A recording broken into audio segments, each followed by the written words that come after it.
nexus of resiliency and national security and global trade came out so sharply during the COVID-19 pandemic that showed the fragility of global supply chains that actually fractured our ability in nations to access critical supplies needed to protect our citizens.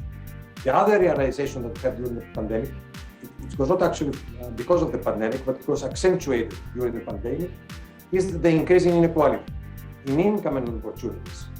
And this is something that we need to fix urgently. You can see in many countries these days, the general public's view on free trade and globalization are being changed to be somewhat negative. And in other words, the general public's view is to think that free trade and globalization are some of the causes of high unemployment or income polarization. I must say that free trade and globalization must be continued.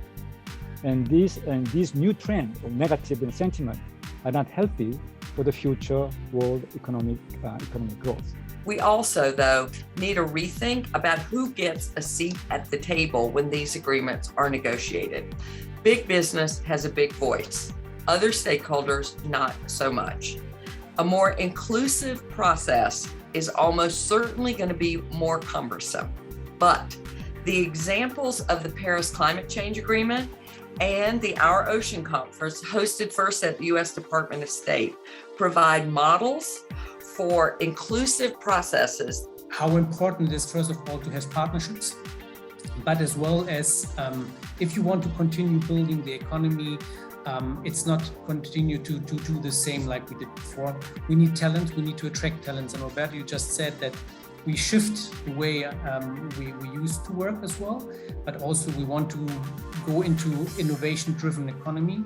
And we need to attract people. Well, I could say that access to market, because the world, we have a solution, and sometimes we think that we can only sell to the people right here in my city, right here in Guayaquil.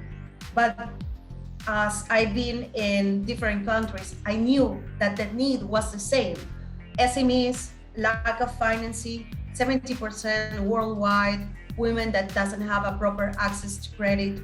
It's a kind of recurring theme in the different conversations that we're having here, speed. So how can we bring speed to global agreements and frameworks? And that also is connected to how citizens are understanding and perceiving those frameworks.